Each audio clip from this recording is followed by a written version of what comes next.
Welcome back to Dealmakers Conversations, where we sit down with M&A-minded business leaders to talk about how they run their organizations and their thoughts on deal making. In this segment, we sit down with Michael Annichine, CEO of Magee-Womens Research Institute and Foundation. Michael will share how the organization is generating new ideas and spitting out new products and companies. We think you'll like this. Welcome to Dealmakers, Michael. Glad to have you join us here at the conference. Thanks, Dustin. So, Michael, could you explain a little about the mission of Magee-Womens Research Institute and Foundation? You know, how many people you have there and what are the goals? Yeah, so Magee-Womens Research Institute is the largest research institute in the United States that's focused on women's health. Our mission is to impact women all around the world. Certainly in conjunction with Magee-Womens Hospital and UPMC Health System, we serve the women of Western Pennsylvania. But the research that we do with 390 faculty and staff working on issues that stem from pregnancy and early human development all the way to diseases of aging like women's cancers and pelvic floor issues, we're really trying to change the way that women in communities all over the world get treated.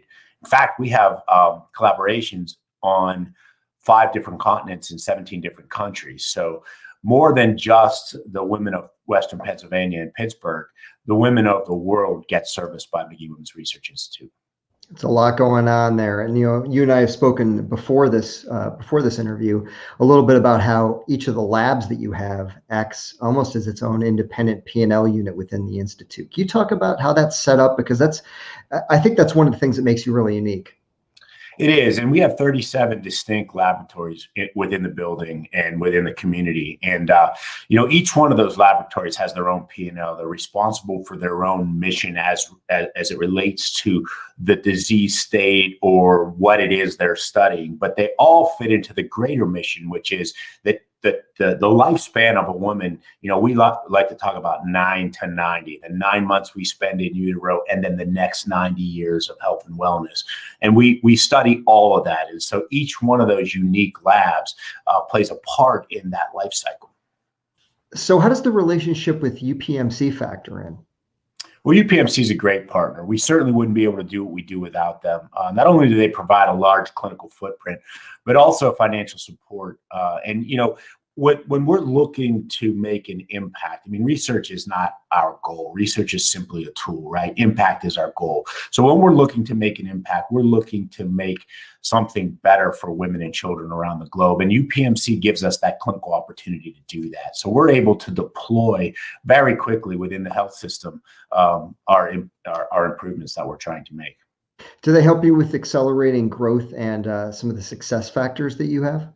Absolutely. With UPMC Enterprise at our disposal, if something has commercial potential, there's money and dollars available to accelerate that into the marketplace. There's also support available to open clinical trials and things like that are necessary. We all know a lot now, a lot more than we used to with the COVID vaccine being approved so quickly about what that cycle looks like. But there's various stages along the way. And without UPMC, we would not be able to access those stages as quickly or as efficiently as we do. No, that's great. It sounds like an excellent partnership.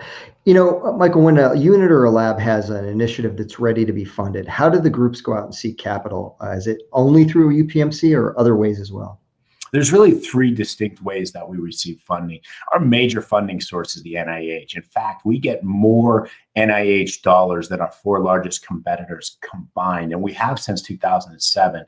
That's significant, not because we're the largest and we get the most, but because everything that they fund is peer reviewed. So that means if your science isn't cutting edge, isn't pushing the envelope, isn't producing results, you're not going to garner that funding. And we have a history of getting a large amount of funding from those sources. In addition to NIH funding, we have, of course, philanthropic funding. So we get local support from local foundations, individuals who want to see progress made in a certain area. I'll give you a perfect example. We have a donor whose mother died of ovarian cancer. He funded a couple of seed projects in the ovarian cancer space.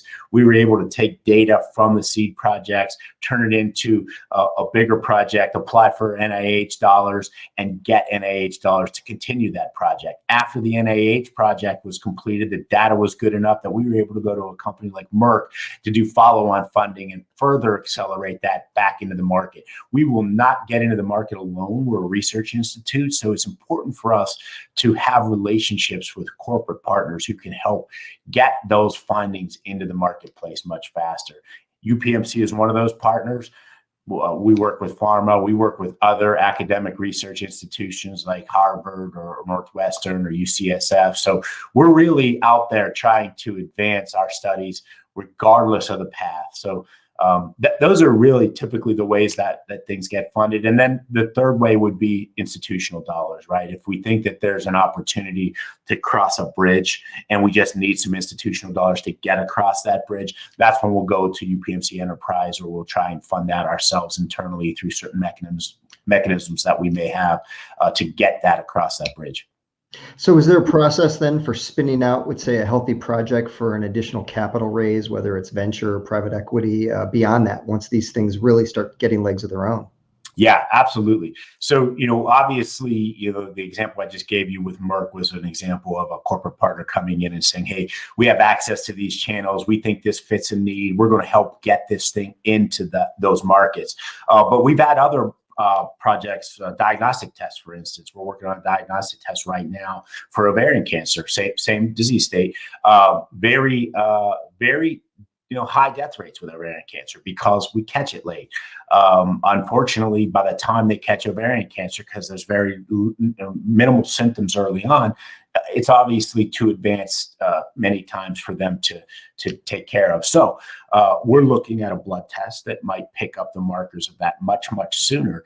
And in doing so, we were able to spin that one off into a company. We generated some IP with that, and we were able to garner angel investment of about $3.5 million for that. So another example where UPMC Enterprise put about $1.5 million into that project 2 years ago to get it to this point. And now that it's at this point, we're able to open that up to outside investors who can then take that journey with us and go the rest of the way. No, that's fascinating. And Pittsburgh's such a great life sciences town in terms of some of the spin-outs from the universities and the research. Part of your job, Michael, is pushing research scientists to think differently about whether it is the greater opportunities for their work, whether it is the greater opportunities to fund their research. How do you approach this, and what's the usual result with these folks? Well, I've been there 5 years, and when I got there, a 26-year-old company or 26-year-old organization that had grown significantly over the years. In the scientific community, we were looked upon as the best of the best, but there was a very small voice that we had in the non-scientific community. And that voice is important, because if people don't know what we're doing, they can't support us, right? So one of the things that I was able to do is sort of turn that culture around and give those scientists the pride in their work that they already had, but give that pride a voice and say, hey guys, we can talk about this because we're making a difference, right? Let's get this out to the community. Let's create that impact. Let's build that bridge, right? It's not about the science. It's about the grandmothers and the mothers and the infants that we're helping. And so let's tell that whole story. And in doing so, I think it really opened us up to you really see the big picture. And we went through a branding exercise, which may sound insignificant, but we had all the scientists participate in the branding exercise. And the brand that you see today is very different than the brand that was presented 5 years ago. And it very much embodies what we feel as an organization. We gave a voice to those scientists. We gave a voice to those labs that now know very clearly how they participate in that big picture.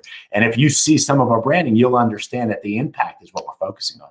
No, and that's great. I mean, always looking at that end result, especially with science and the impact of it, is absolutely amazing.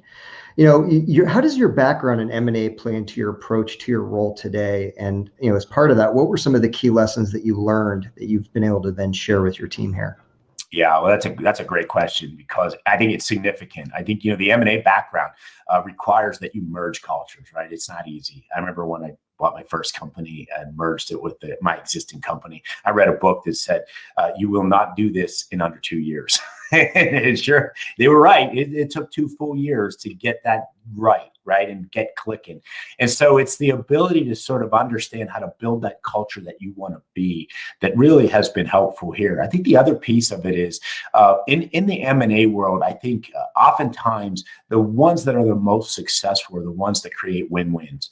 And so you cannot try and take full advantage of a situation. You cannot try and squeeze every bit of value out of the transaction. You've got to create partnerships. And we do that very well. And so whether it's creating a research facility in Erie to service the community of Erie, or whether it's creating clinical trial networks across the globe in sub-Saharan Africa, where we're working very diligently to rid the world of HIV/AIDS, which is still a very big problem right now. But we're taking a slightly different approach, and it's those partnerships that allow us to do that. And I think that M&A background really helps to understand how to create win-wins for not only our scientists, but the communities that we serve as well. So Michael, we'll end with, what are some of the most current initiatives or initiatives in note that you'd like people to know about that you folks are working on, or that they should be seeing soon? Yeah, well, I mentioned the diagnostic test and the ovarian cancer vaccination that we're working on. So both of those are pretty big initiatives. Both of those will take some time. One that we're really proud of is we were able to pivot our HIV studies where we had a drug that was blocking HIV from entering the body, and we turned that into a nasal spray that should hopefully be coming out soon that stops COVID from entering the body. So those that the vaccine's not effective on, or those that can't get vaccinated because of allergies or things like that, hopefully we'll have a solution for them. And that was an example of one of our scientists who'd been working in the HIV space for a long time. Understanding the basic research behind it was really about stopping viruses from entering the body. So hopefully we'll create a nasal spray that not only stops COVID, but a lot of other viruses that aggravate us throughout the year. Oh, that's exciting. And Michael, I want to thank you again. You guys are doing amazing research, you and your team out there. I want to thank you for sitting down and sharing a little bit what's going on with us here at the Dealmakers Conference. Thanks, Dustin. I appreciate it. Michael, that was great. Thank you so much for sharing your thoughts with us today.